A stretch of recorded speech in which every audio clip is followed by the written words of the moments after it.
Good evening, everyone. Happy Thursday. And welcome to the second installment of my deep dive series, where we're going to be talking about each and every, just about at least each and every neighborhood in New Orleans. We're going to talk about the history, the architecture, the real estate market there.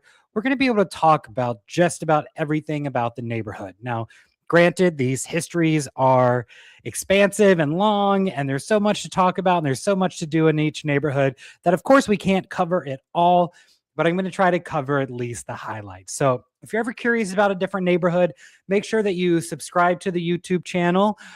Give this video a like. That really helps in pushing out the that's so last week's topic, Lee. Yes, Bayou St. John we covered last week. But yeah, make sure you stay subscribed. Make sure you like the video. It helps a lot more people find the videos and tune in and check us out. So this week we are talking about one of the most famous neighborhoods in New Orleans. Arguably, I would say at least the second most famous neighborhood in New Orleans after the French Quarter. But of course, tonight we're talking about the Garden District. We are joined tonight by Liz Wallace, my wonderful licensed assistant. She is in the comments, so she's going to be joining the conversation and helping answer questions as they come in. So please give a warm welcome to Liz. It's always so nice to have her here, and we really appreciate her supporting us. We also, last week, we ran into a couple tech issues here and there. So I think I got them fixed. I think I talked to my brother Ryan, who's in the chat as well. He's an AV genius. I think we figured it out. So, but tonight, if we run into any tech issues and the stream goes down, I have an idea. If the stream goes down and you're in New Orleans, or we can FaceTime you, if we have an issue with this stream, just go ahead and head to Pals in Bayou St. John. I'll meet you over there. I'll meet you at Pals. We'll do this thing live. I'll buy you a drink and tell you some stories about the Garden District. Does that sound good to everybody? You might be, if I'm buying the drinks, y'all might want the stream to go down so that you get a free cocktail or two. Tonight Liz is down. Liz also has to walk all of 2 blocks to get there. So I'm sure you're definitely down. No DD needed. No DD needed for Jake either. Tonight, something that's a little bit different is I'm going to be trying new ways that I can reuse some of the video content.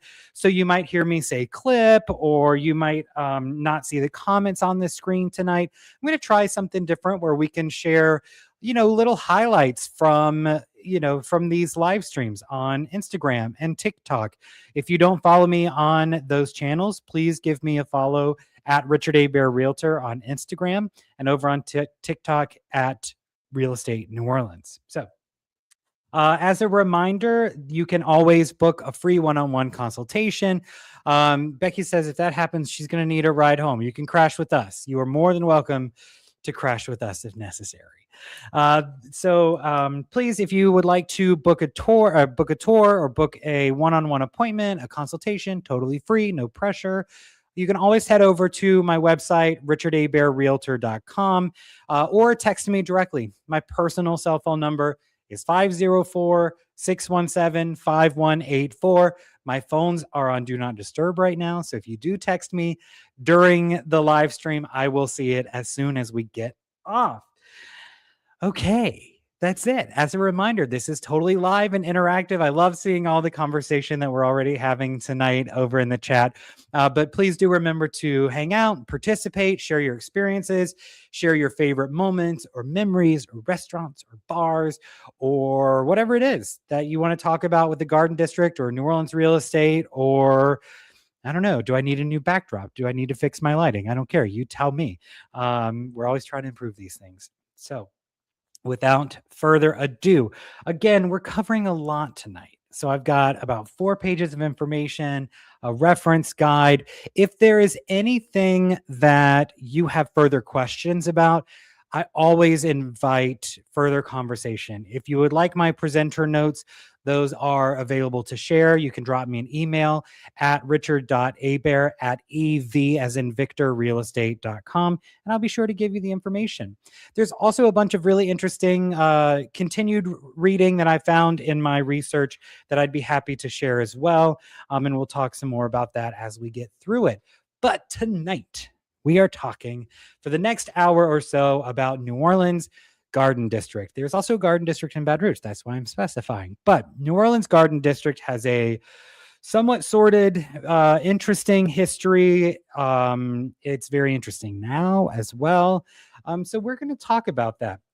And just to clarify, because there's always a heated argument about which neighborhood is which neighborhood, what are the boundaries of things.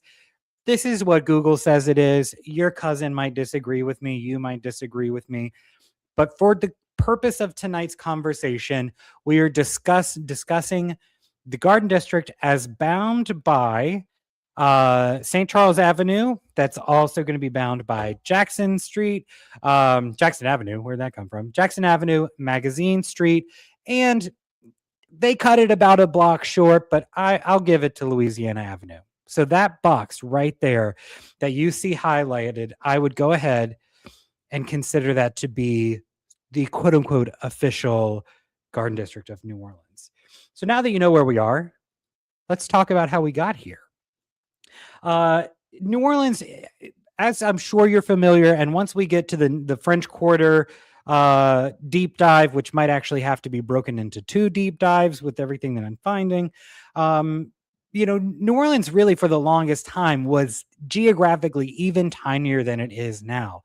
New Orleans was hyper-focused around the French Quarter. It took quite some time for settlement to expand away from the French Quarter. Remember, a lot of these areas were marsh and wetlands, and they weren't really, conducive to construction or to life in general until they started backfilling. But in the early 1800s, New Orleans Creole elite in the French Quarter, they really wanted little to do with the arriving English-speaking Americans. These were two diaspora that were not vibing together. They weren't coalescing. They had different languages, different religions, and different cultures altogether. So rather than attempt to forcefully integrate into that community, wealthy American newcomers, many of them who were made rich in cotton, sugar, shipping, and finance, really said, you know what, you can keep the French Quarter. We'll talk a little bit more about how they made that money, which is not a great history, but it is one to remember. But they had all this money. They came into the area and they decided, well, I'm not going to go mess with that French Quarter stuff. So that's how we started to see these developments happening in that geographical area closer to Uptown. The land was originally the old Livaday plantation. Francois and Celeste Livaday were separated in the 1820s. They had pretty much this entire section of the city they owned. It was a functioning plantation at the time. When they separated, the property was pretty much completely sold off and divided into smaller lots. And I found this really interesting. I don't know if maybe this just totally missed me, but the Garden District was originally the city of Lafayette. Not the city of Lafayette as you know it now, but it was called the city of Lafayette. It had its entire own city hall, government, identity. It was not a part of New Orleans at all. She was her own thing for the longest time. Some residents of the Garden District now might try to tell you that it is still somewhat its own thing, but legally it was for a minute. It was for 19 years from I think it ran until about 1833. It was the city of Lafayette, neighboring the city of New Orleans. But that was, from 1833 until 1852. Got my dates right.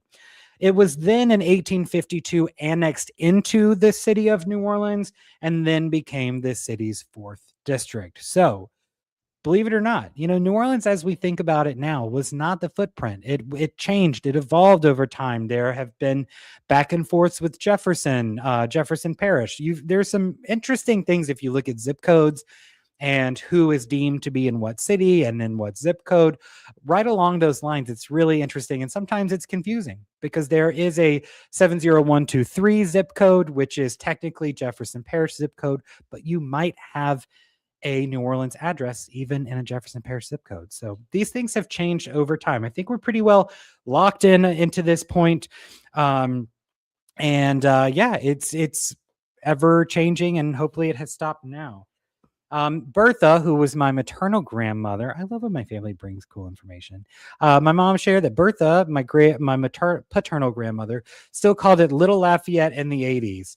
And then Ryan shared that he actually just left a house full of antiques and an aerial picture of New Orleans from 1878 as seen from Algiers. That'd be a great fit for tonight's topic. That is really interesting. I would love to see that. If you go into the historic New Orleans collection, which is located in the French Quarter, if those old maps, particularly the Sanborn maps, which were really the best ones of the time, if that is something that interests you, you can search them online. They have a ton available. This map background that I'm showing here, that is actually a photo from the Historic New Orleans Collection archives. So if that is something that interests you, you can go find those. It's really fascinating to see how the city has changed over time, not only in terms of the culture and the buildings and things like that, but the footprint itself. So how did we get the name Garden District? There was no, like, this isn't the Gardens of Babylon. There wasn't some big garden structure. It wasn't the world famous Perino's Garden Store. And then we became the Garden District. It became known as the Garden District through travel writers. Originally, the city being the French Quarter at that time, it was tight. It was a very European style, with interior courtyards. But these are new American homes that were being developed in the Garden District. They were set in the center of these double lots, surrounded on all sides by these beautiful lawns and gardens. And this was a direct import of the East Coast suburban style, starting to look a little bit more like that Chesapeake style of design in terms of landscaping. So that was a stark contrast to what you were finding in the French Quarter at the time. And it was such a stark contrast that travel writers of the era started calling it the Garden District, simply because of how showy and like lush and beautiful those surrounding gardens were. And the name stuck. That has still been there. I think we're going to call it Garden District until we call it Atlantis again one day. But the construction happened pretty much in 5 different phases, right? The initial boom in the 1840s after the sell-off of the Livaday plantation. There was a second wave after the 1852 annexation. That's when it became part of New Orleans. So once it became New Orleans, and then up until the Civil War, there was a second boom. There was a post-Civil War reconstruction wave that ran until the financial crisis of 1873. And then a major wave occurred after the settling of the financial crisis from about 1880 to about 1900. And then since then, a lot of the original historic homes are still there. They're preserved. You can see a lot of those homes still there, pretty much most of them. But that's when the big wave of new building stopped around 1900. And interestingly, that's why a single block can hold a plethora of different design styles. You can have, Greek Revival and antebellum mansions right next to Victorian homes with the, really intricate gingerbread work on the front. The neighborhood wasn't built all at once. This was not a development of types. There was no one person who came in and built up this neighborhood and started selling the homes off. This isn't D.R. Horton. This isn't Lakeshore Villages. It grew in visible and apparent layers.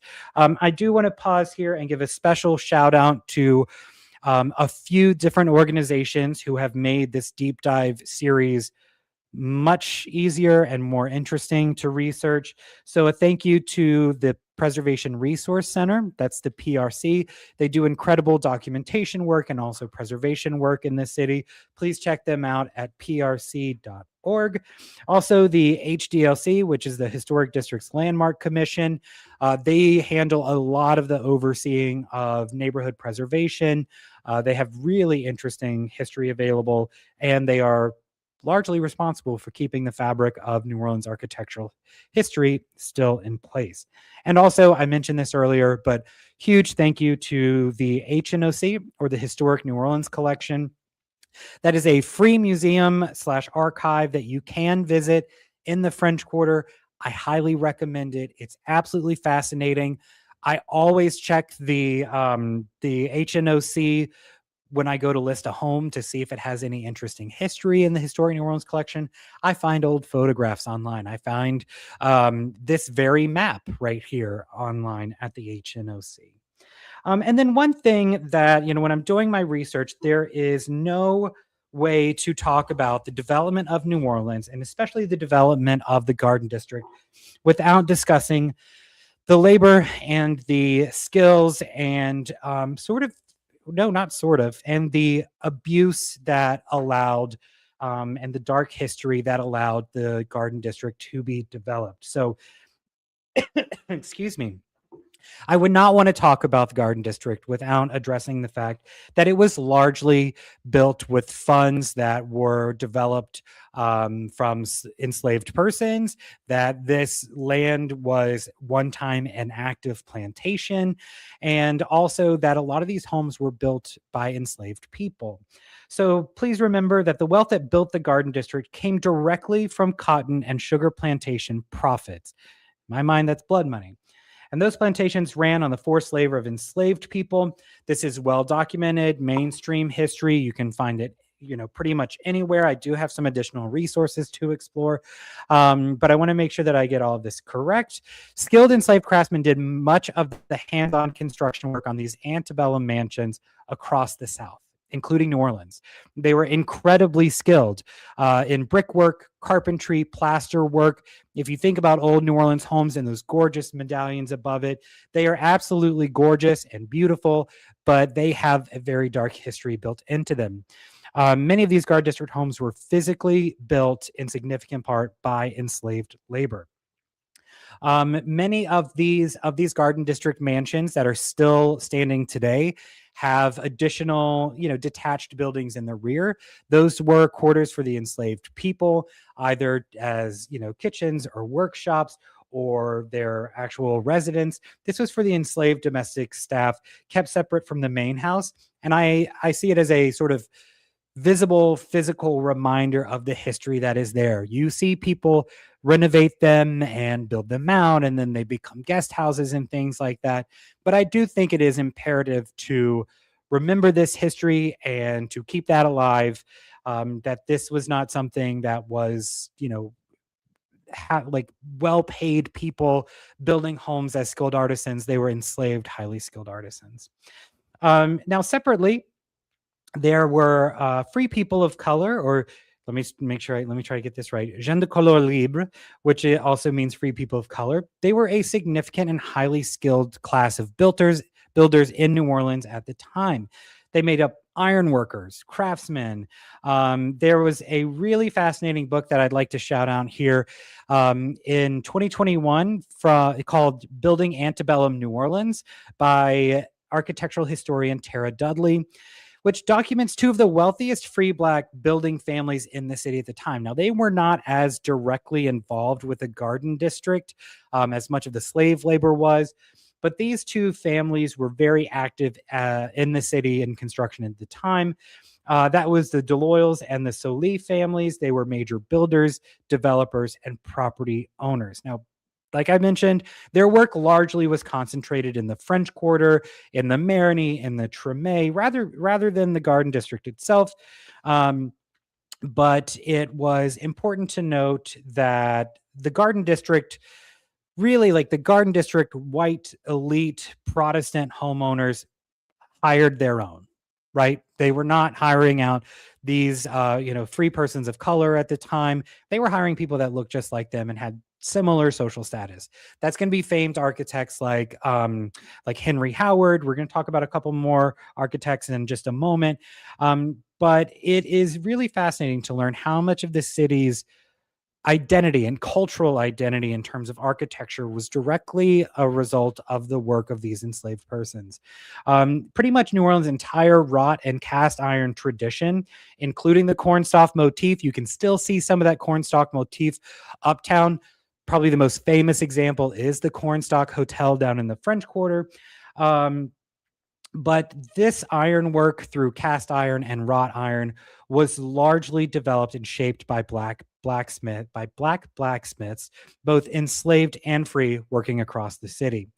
It's really fascinating to find how this was developed, to look up and find that, really the fabric of the city was developed by enslaved persons of color and people of color in general. So I do want to call that out and make sure that is known, that the story that you often find on a top level when you're looking at the history of the Garden District paints one of opulence, paints one of exorbitant wealth, of flourishing, of social elite, but really it's the tip of the iceberg. There's a much darker history underneath it. So please, as we admire those buildings and we admire the neighborhood, please remember that history that goes along with it.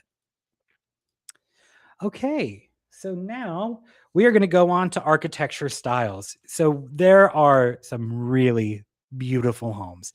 That's probably one of the reasons that the Garden District is as famous as it is. It's had very famous homeowners there and citizens that have lived there.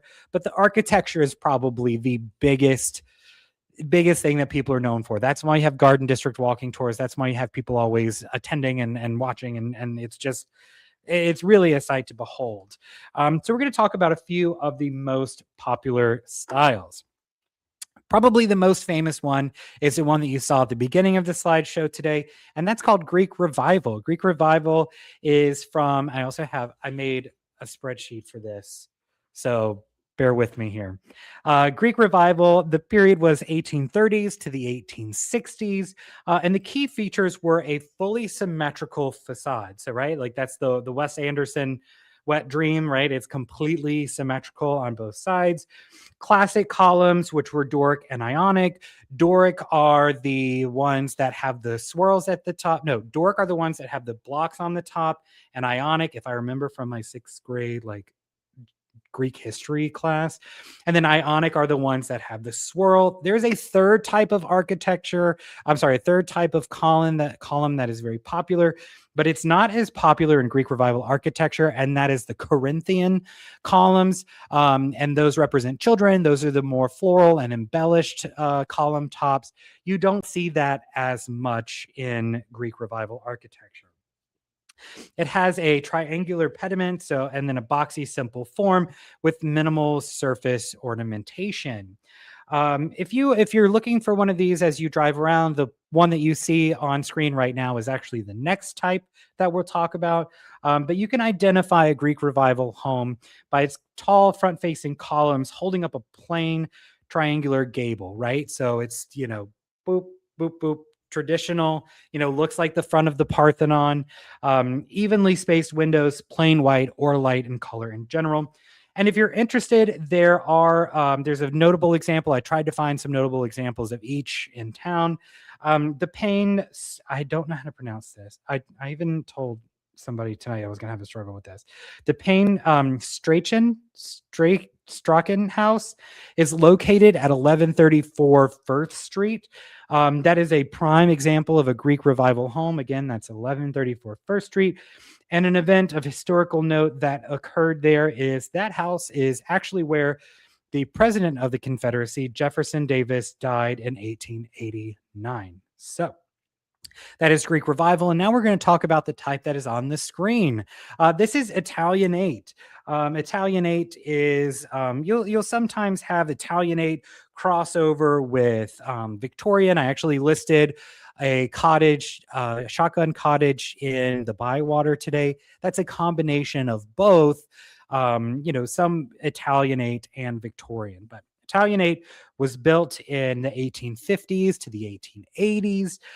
It has a low-pitched roof with wide overhanging eaves. You can see that right in the picture on the screen. Decorative brackets under the eaves, tall arched windows. This tall arched window is over the door on the lower left of your screen. Ornate cast iron galleries, often a bit more elaborate than the Greek Revival. So that's what you see here. This is also sometimes known as a double gallery Italianate home. You can tell them, you can kind of spot them by them having the ornate cast iron galleries wrapping the facade. That's the balconies. Arched window tops, decorative brackets visible under the roof line. Like they're just really into beauty for beauty's sake. There is a famed example of this designed by Henry Howard, who we mentioned earlier. This is Colonel Short's villa, also known as the Cornstalk Mansion, and it is located at 1448 4th Street. And if you want to see an example of Cornstalk ironwork that is uptown rather than in the French Quarter, that's where you can see it, 1448 4th Street. And then we've got, I'm not going to go, there are so many of them. Like there are so many crossovers, blends, and everything like that. But I really want to call out the three most common ones tonight. This one in picking, I'm going to do two more, but I won't talk too much about them because the fourth one's actually my personal favorite.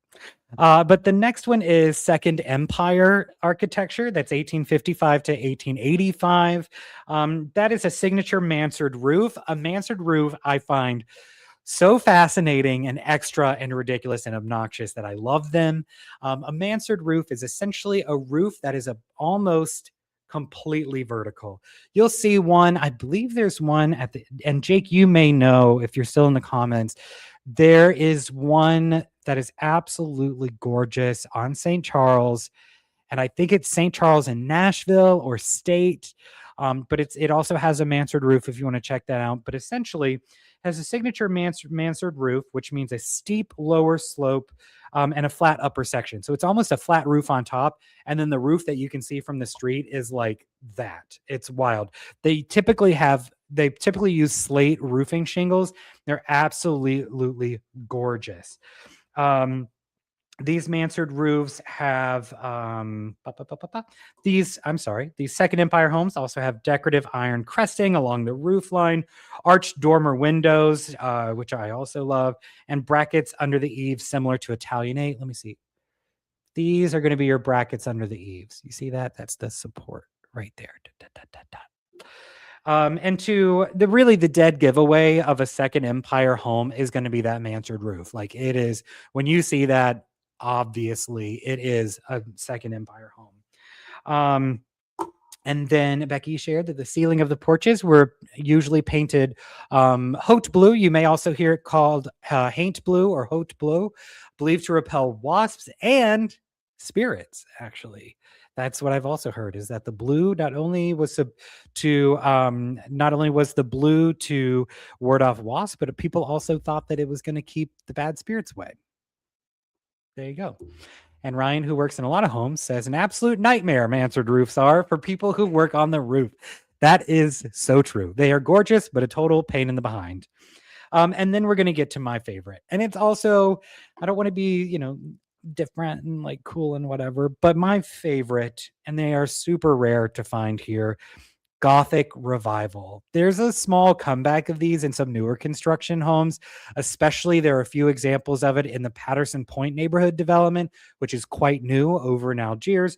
But Gothic Revival was about mid 1800s, steeply pitched roofs. I mean, think of famous old movies. I mean, they're absolutely gorgeous. Steeply pitched roofs, pointed lancet arch windows. That's where it goes up into like the I would say kind of like a widow's peak almost, right? So you've got the arch with the little point on top of it. They've got those with the decorative wooden verge board trim along the gables and asymmetrical massing. So it doesn't have to, it's not going to be super symmetrical like the Greek Revival. It's a little all over the place. kind of whimsical in a way. They're often painted in darker colors, which I love. So you'll see some of those. It looks like a spooky dollhouse, right? Like an old Victorian and Gothic have major crossovers in terms of architectural design and influence. So I just absolutely love that. The pointed arches are the tell if you're looking for a Gothic revival, having an arch that comes up to a point. That's also very in college I studied some Christian and Byzantine art, and there was also some like Turkish art in there. There's a lot of old religious influence in some of these architectural styles, and that pointed archway is one of those influences. The lacy wood trim around the gable edges as well. That's a pretty big giveaway. So if it's lighter in color and if it's less sharp, that's probably going to lean Victorian, but it is a little bit harsh. Then that's going to be, a lot of that design was in the show Wednesday. Tell me what show that was, Becky. Let me know. I might be missing something. But a good example of this is the Briggs Staub House. It's at 2605 Britannia Street, built in 1849. It was one of the only Gothic revival homes in the Garden District. And you can still see it today. She's there. Go see it. We're coming up on Halloween season. Go on a, on the show Wednesday, like Wednesday Addams. Thank you. Yes, that's a perfect example of it. Where I don't know if the whole school was located in there, but it was also the dormitory where she stayed. Yes, that was all quintessential Greek revival. So thank you for catching that, Jake, and that's a perfect reference. Becky, thank you for that. So the oldest surviving house in the district is known as Toby's Corner. It dates to 1838, and we had many notable architects who shaped the neighborhood, like Henry Howard. That's where they get the name Henry Howard Hotel from. We had James Ferret, which Ferret is the street named for him, Lewis Reynolds, and Thomas Sully. And then it wasn't until 1971 that the Garden District was added to the National Register of the Historic Places. And the Garden District Association, which was formed in 1939, in a large part of preserving the architectural integrity since then. Any last questions on the architecture? We could talk about notable residents. We've had Anne Rice. We've had John Goodman just sold his house here. We've had Sandra Bullock, Beyonce. We have had Beyonce. All right. Well, if you don't have any questions about that, let's keep going and talk about the real estate market. This is New Orleans' ultra premium tier of real estate. There's no beating around the bush on this one. These are the most expensive residences in New Orleans. It is the most sought after section of New Orleans. And you're going to pay for it. There's no way around that. The median sale prices, they really range, right? There's not a ton. There's not a ton of. Jake said Richard.Hebert. Ryan said Richard.Hebert. There are not a ton of homes. So when we pull the data from this particular neighborhood, it can swing widely. It's crazy. One home can sell and pull it up $500,000. One of the homes last year in the Garden District. So, notable tenants, Richard.Hebert. I did for a few years there live in the Garden District. I swear to God, I have lived in every neighborhood in New Orleans except, I think, Gentilly. I think that's the last one I've got to cover. Gentilly and Lakeview, actually. But like I was saying, the average sale price swings immensely because of the price of the homes and the infrequency of the sales, right? When they do come on the market, they sell very quickly because it's so sought after. But the average home price can range in that area for a nice home in quality condition. I would say around the $800,000 range is sort of the safe median. It can fluctuate higher than that. It can dip below that. But one recent regional analysis put the Garden District and Uptown together in a $500,000 to $1.5 million premium band, which was well above the citywide median, which is in the mid 300,000s. So they come up rarely, they come up expensively, and they sell quickly. People are dying to get in, as they say. It has an incredible walk score of 90. I mean, it's an ultra. Ryan said, shout out to Harahan 70123.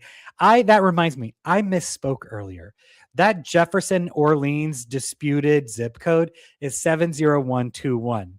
70123 is Harahan. So thank you for the correction. But the Gar District is extraordinarily walkable. You can walk to restaurants, bars, libraries. You can walk to the streetcar, of course. New Orleans' famous St. Charles streetcar line goes right through there. You can also walk to incredible shopping along Magazine Street. There are a lot of wonderful schools that are located there. And most of the housing stock is historic. Built sort of no later than around 1939.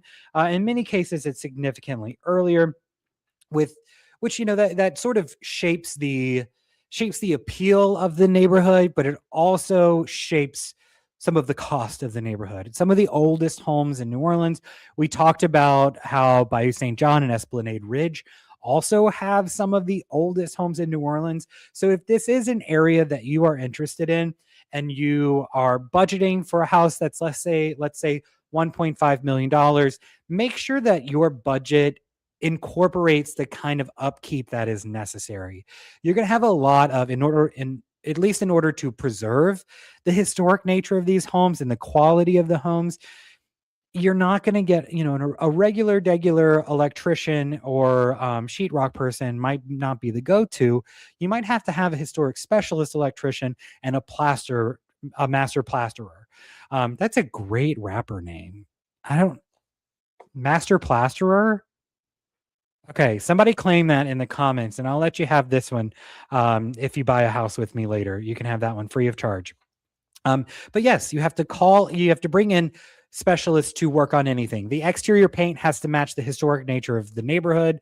The foundations, a lot of these homes are raised and they're built on what used to be wetlands. So do be thinking about that if you are budgeting in this neighborhood. It's an amazing market to work in. It's like just seeing these homes, I feel you almost get a chill sometimes going through them. It's so special to visit them and to know the history of these neighborhoods. It's really cool, I gotta say. Sidebar on that. Permits can be tricky too. Yeah, Ryan, you're absolutely right. Permits can be very tricky. That's why you want these specialists working in there. If you're going to be doing a large scale renovation, I recommend that you have a historic specialist, somebody like Albert Architecture, who can come in and take a look and let you know, this is what you can do. This is how we're going to go through the permit process. I will give credit, though rare, to the city of New Orleans government. They have improved the permit process somewhat. It has gotten a little bit easier, and the HDLC and PRC now have tools for fast tracking some of these smaller needs permits. But yes, please make sure before you do any work on historic home or any large work on any home that you are getting the appropriate permits. Okay, let's talk about everybody's favorite thing besides beautiful homes. It's food and drinking. We're going to talk about the lifestyle. So remember, we are breaking lifestyle into two different sections. So first, we're going to talk bars and restaurants, and then we're going to talk about landmarks and green space. But dining, there's so much good food in that small footprint, but probably one of the most famous restaurants in the entire world, owned and operated by the Brennan family, is, of course, Commander's Palace. It is truly the anchor of the neighborhood's food scene. It opened in 1893 in its landmark teal and white Victorian mansion. If you're looking for an example of a Victorian home, this used to be one of them. It is the winner of 7 James Beard Foundation Awards. Shout out to my friend Dan, who is the sommelier there, and he has been nominated and shortlisted many times for their wine program. So please go check it out. They are famous, of course, for their turtle soup, bread pudding souffle, and a jazz brunch with 25-cent martinis. I also have to shout out, we are still in August. If you have not gone around and tried the culinary restaurants, that is available through the month of August. Tons and tons of restaurants are offering rather inexpensive prefixed meals that are multiple courses, and they're very affordable. So if Commanders is typically a little outside of your regular dining budget, culinary is a great way to support restaurants in the summer months in August when tourism is at its lowest of the year. Go and check them out, and you can save $1 and have an absolutely fabulous meal. Commander's Palace is one of those. Bulani Tavern is also located here. That is a bar and a restaurant all in one. I would say more bar than restaurant, but it has its sister restaurant, Lillette, which is one of my very favorite restaurants in all of New Orleans. It is truly an experience. It is one of the most romantic and beautiful restaurants. It is where myself and someone in this chat had our very first date. So it holds a very special place in our heart. And if you know the people that run Lillette, can you please tell them to bring back the summer crab and cucumber gazpacho, like the cold soup? That was the best special ever. Like, I'm sorry, I still think about it. I still dream about it. I highly recommend Lillette. And then that's kind of on the higher end, right? These are nice. These are places you go for a special dinner. This is like, we're doing it tonight. Like, we want to have a good night. We saved up. We want to dress real cute. These are the kind of restaurants and bars you go to. But you also have Joey K's and a Chafalaya, which has a phenomenal brunch, and they also have a phenomenal Bloody Mary bar. So if you are a Bloody Mary diva or devo or however you bloody identify, they do have an awesome brunch Bloody Mary bar. So I highly recommend a Chafalaya and Red Dog Diner right there on Magazine Street. There's also Cafe Abyssina close by on the Magazine Street corridor. It's New Orleans' first Ethiopian restaurant. It arrived in New Orleans at the same time I did, 2010. And it is at 3511 Magazine Street. It's a little bit more upriver of the Garden District, but I always love to shout that out. There's also incredible shopping along Magazine Street. You've got everything from antique shops. You've got West London Boutique, which is a women's fashion boutique on Magazine Street. She started the business out of her home and then built out a full storefront. And if I remember correctly, this is primarily British import clothing is their specialty. Correct me if I'm wrong. And if you're watching from West London Boutique, it's in the name. So I think I did my research correctly in Googling. But if you want bars and drinks, like I said earlier, Bulani Tavern is probably my favorite bar in this area down. It's so cool. The music, they still play, all the music in the bar is actual records. But there's also the Rum House and Chop Yard. The Chop Yard's a little bit closer to the river from the bounds that we looked at earlier, but you also have Veret's nearby as well. We're kind of running low on time, so I'm going to speed through these last couple of ones. Okay, landmarks in green space. The picture that you see here of the cemetery, which is located directly... Oh, Miss Shirley's, Liz, absolutely. Miss Shirley's. If you like good Chinese restaurants, this isn't your fast food, American nonsense kind of Chinese food, go see Miss Shirley. She's also the mom of one of the folks over at Fleur de Lis Title. So go check it out. Support the real estate community and support Miss Shirley. She's been at the game for a long time. She's been at the game. So we love Miss Shirley and we love her food. Landmarks in green space. Right here, you're looking at Lafayette Cemetery number 1. That is directly across the street from Commander's Palace on Washington Avenue. It was established in 1833 as the very first planned cemetery in the independent city of Lafayette. So if you've ever wondered, why do we have a Lafayette Cemetery in New Orleans? It's because it used to be in the city of Lafayette before it became New Orleans. It's, of course, famous for its above ground tombs. The city did close in 2019. The city closed the cemetery to public entry for repairs. Now, I believe I've been seeing, y'all keep me honest in the comments, but I believe they've reopened it to guided tours only. They shut it down for a while in 2019 for repairs and things like that. But I believe you have to show up. You have to have a book tour with a licensed tour guide in order to go into Lafayette Cemetery number 1. So if you're watching this and you're planning your day in the Garden District, don't think you can just stroll up to it. You also have this is interesting. The rink is right there at Britannia and Washington. It's a shopping center today, but as an interesting bit of history, it actually used to be the Crescent City skating rink, built in 1884. Directly across the street is a private residence. It used to be the famous boxing club. Some famous bouts took place there, and matches, or whatever you call them. And yeah, Magazine Street doubles as both the shopping district and the riverside boundary of the Garden District. Okay. That's kind of it. Not too much. It's a very geographically small area, like tiny area. So don't expect too much in terms of green space. We will talk next week about a neighborhood that has a ton of green space and parks and water and things like that. So if that strikes your fancy, I'll see you next week. Hopefully I will anyway. Me not using Richard's platform for marketing. The picture is actually for sale if anyone's interested. Are you talking about the map earlier? Yes. Okay. Well, if anybody is interested in owning one of those maps, we've got the hookup. So text me 504-617-5184. Thank you so much. So before we go on, I think I need to add this into as a separate section next time, but I have a few like fun tidbits that I found and one personal story. But as I mentioned earlier, the Payne Strachan House on First Street was built for Judge Jacob Payne in 1849.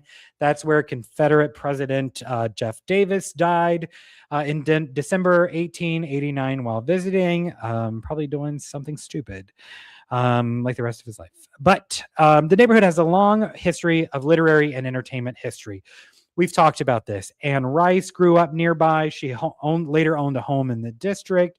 That house, actually, if you are an Interview with a Vampire fan, or at least that like cinematic universe of sorts, that home became the inspiration for the Mayfair family mansion in the Witching Hour novels. So if you've ever read those, and if you, like me, are trying to put together a mental image of whatever it is that you're reading, if you want to know exactly what it was supposed to look like, you can actually go see it here in town. Lafayette Cemetery number 1 that's pictured here, it's been on every bit of New Orleans media, movie, anything like that. I swear to God, you can see it all the time. But Lafayette Cemetery number 1 has shown up on screen repeatedly, especially Interview with the Vampire, HBO's Treme. If you've ever seen one of my favorite movies, Double Jeopardy, it's also in there. And recently we played over at BJ's in the Bywater. They had Nick Cage movie bingo night, which was an absolute riot. Highly recommended. I hope they bring it back. But Nicolas Cage bingo night at BJ's in the Bywater. We watched Bad Lieutenant, which was truly a work of art. I highly recommend you watch that if you haven't. Not for children, not at all for children. Please don't watch around your kids unless they are very bold. All right. Then lastly, of course, right on Jackson Avenue, I have to call out the Buckner Mansion on Jackson. It was used as Miss Robichaux's Academy for exceptional young ladies in American Horror Story Coven, and again later on. And fun fact about that, I know quite a few people in the chat tonight know this, but fun fact, if you didn't know this already, my very, very, very, very first job out of college was actually as the one and only, the inimitable Miss Jessica Lang's personal assistant and home buyer at the time. So I helped her shop for stuff in her home, took care of things while she was wrapping up Coven and filming American Horror Story Freak Show. I can actually tell you exactly where her house was. It is currently up for sale. She's long since moved, but it is a really beautiful house on Burgundy. Now we've got about 8 minutes. Who is it for and who is it not for? Who should move into the Garden District and who should avoid it? This neighborhood is a little bit different than many of the other neighborhoods in New Orleans because there is a huge kind of cost prohibitive factor here. It is very expensive to live there. And I don't want to say it's only for, wealthy people. It's only for this, but that is kind of a reality of it, that it is a very expensive neighborhood. I would say that it's not for folks who have a sort of modest or entry level budget. The other thing is, as someone who lived in a house in a balcony, it was a studio apartment, don't get crazy, but who would sit on his balcony on St. Charles all the time, and people would take pictures of me. It's not for folks who want a quiet, kind of tourist free residential experience. You get a lot of daytime foot traffic year round. If you want brand new construction or something that's low maintenance and modern, the appeal here is that it is entirely historic. That's the thing. You want it to, if you want something brand new, baby, we got to go build somewhere else because they ain't got no land right there. And if you're also looking for something that is a bit more eclectic, right? It's not going to be for you. If you want something kind of bohemian and funky, that kind of stuff, I'm going to say that the Garden District is probably not for you. I'd recommend looking along the lines of the Bywater, the Marigny, Bayou St. John. We've got some really cool stuff over here in Bayou St. John. But the Garden District would be for someone who wants to live in what I would say is the single most iconic and recognizable neighborhood of New Orleans, of course, outside of the French Quarter. It's got the oak-lined avenues. The homes are like museums, right? If you want to live in a very well lived in home, if you've got little ones and you want the toys to be strewn all over and it just to be kind of like cozy in a way, this probably isn't for you. They are very stately homes. But if you do want an exceptional walkability, I highly recommend that you look at the Garden District. It is extraordinarily walkable. And it's also fantastic if you are looking for independent restaurants and shopping and all that stuff. And if you do like the largely restored, well-maintained historic housing stock rather than a complete renovation project. That can be there's not a lot that needs renovation in that area. I mean, they come up quickly and they get renovated. They get renovated very expensively. Ryan says the quote, "My husband is handy, so we'll be okay, people." May get a rude awakening. I can almost guarantee that. All right. Any final thoughts as we wrap up? Get your chats in. We're going to wrap this up probably a couple minutes early here tonight. But as a reminder, we talked through the history of the Garden District. It's important for me to remind everybody watching tonight that this is an area of town and homes that were built with enslaved labor. So please be thinking about that. Know the history of the neighborhoods that you're looking at. I mean, there's just unbelievable amounts of history in every single neighborhood in New Orleans. So please pay attention to that. Lee said, "Hello, what's the address?" I don't know. But please pay attention to the history. There's nothing that you can do to change the history, but you can acknowledge it and you can be aware of it and you can share the history of it. So wherever you do move, I do encourage you to be a good steward of that neighborhood. We are going to talk next week. No, not next week. In 2 weeks, Thursday, September 3rd. We are almost out of August and we are getting closer and closer to October and cooler weather by the day. I'm praying for it. I know it's coming. But next Thursday, September 3rd, we're going to do a deep dive on the lake neighborhoods. We're talking Lake View, Lake Shore, and Lake Vista. If you are an architecture nerd, sort of a modern architecture nerd, this one's going to be for you. It is very, very interesting, some of the stuff I'm finding. If there is a neighborhood that you want us to cover right after that, do let me know. As a reminder, my phone number is 504-617-5184. You can call or text me anytime. I'd love to hear from you. What other topics? We're going to run out of neighborhoods at some point. So please share other topics that you'd like to hear about. I want to do this for you. So I hope to see everybody.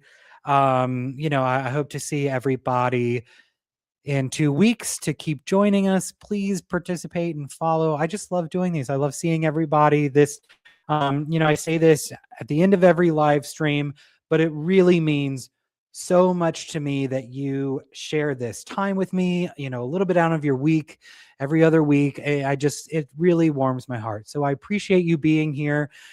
As I always say, I believe in, if there's one thing I believe in, it is empowerment through education. So everything that I do or share or resource or anything that I create will always be free. So your support in terms of liking, commenting, following, and sharing, it means a great deal to me as well. So again, thank you for joining. I hope to see you in 2 weeks, Thursday, September 3rd. We're talking about the lake neighborhoods. And if you are looking for yourself, if you know somebody looking to buy or sell in the greater New Orleans area, please throw my hat in the ring with my name, and I would love and be honored to assist them. And as always, this is Richard.Hebert with Engelin Volkers New Orleans, and I'm here to share New Orleans stories one home at a time. Thank you so much, and I hope you have a beautiful evening.